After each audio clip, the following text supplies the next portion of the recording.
You can't betray yourself too often, or you become somebody else. I feel fine about getting older because I'm in good shape. I'm 64 and I feel good. Most of the best writing, the most creative writing, the most interesting, the most out-of-the-box kind of stuff is being done on cable, and on the computer.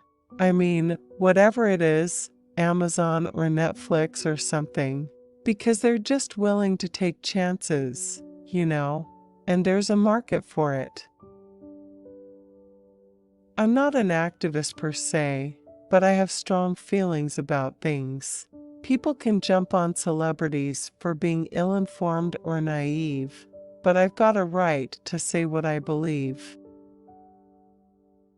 I bought the rights to this book, The Pluffman, by a Montana writer named Kim Zupin, and I've written a screenplay, and I really feel pretty strong about it. It's really hauntingly beautiful.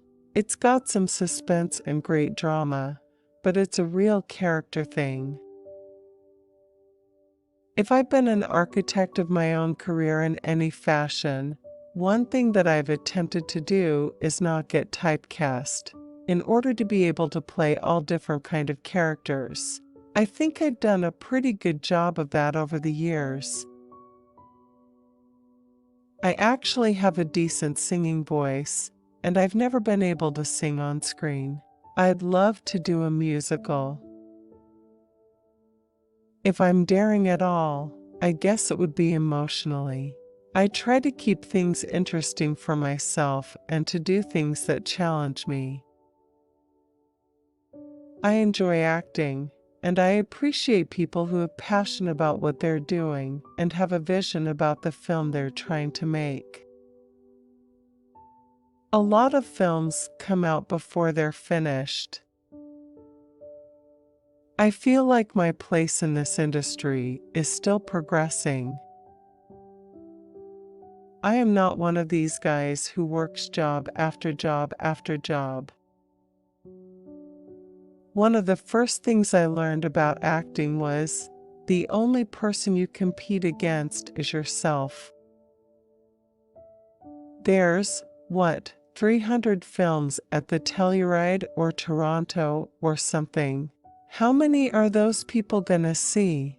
How many of those are actually gonna be in a theater, As an actor, I learned a long time ago that the fulfillment in this business is the doing of it, because you can't rely on anything coming out. In the past 10 years, I've looked at life as this Pollock stuff, and now I'm almost in the post-Pollock phase. There's always a reaction based on fear. People assume if you're criticizing a decision to go to war, then you're saying something against the soldiers, which is not the case. I have a tight family group that's really important to me. I don't want to work all the time.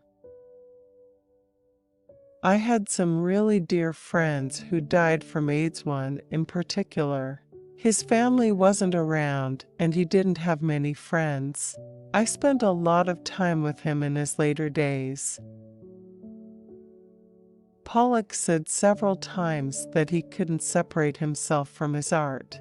Not knowing much about modern art, when I began to read about him, I was much more his persona, his struggles as a human being, that was interesting to me. You look at a guy like Lance Armstrong, and you have to be inspired. I sat next to Kirk Douglas the other day, and he's inspiring for fighting through his stroke. It's hard to see a film that's been made from a book that you really loved because it's such a different experience.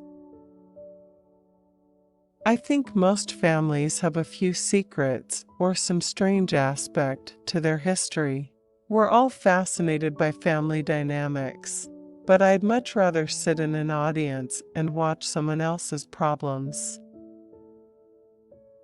Seeing what happens when you rip yourself open is what your job is all about. I haven't directed a film since Appaloosa, and I've been looking for something because I love the directing thing. I've always wanted to work with Paul Newman. I had a couple opportunities in the past, and I didn't take advantage of it, so it was really fun to be working with him. I love this country very much, and I'm proud to live here, but I think our current administration is extreme. These are not merely conservative people, these are extreme right-wing people. I like to act with people that know what they're doing. I was concerned about filling my life up with something important to me. To me, it was just necessary. I listen to National Public Radio, which, to me at least, presents the most rounded view of things. I chose films made by people I wanted to work with, about subject matter I thought was intriguing. When Bush first got elected, the very first time there was talk of going to war with Iraq, the mainstream media gave his position total credibility. I didn't get it then, and I don't get it now. I made career decisions that came from the part of me who wanted to shun the limelight. If I started worrying about how my constituents are going to react to every move I make, I wouldn't be able to do my job here. I'll do what I think is right and explain it later. I was born in 1950, so there were tons of westerns on TV by the time I was 6, 7, 8 years old. In terms of television, Maverick and Have Gun will travel.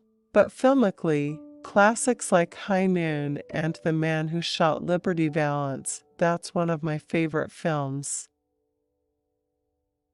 You get 3 hours sleep and then you start all over again. Relentless. Pre-production was almost harder than filming. I was all over the city every day. It was really exhausting. When I decided to direct, never having done that before, is something I'm very proud of. I feel pretty comfortable with who I am. After a while, if you're not, it's like, what are you hoping for? For the Truman Show, I worked for a few weeks, do my gig, then I was done. You can mostly forget ethnic or religious differences.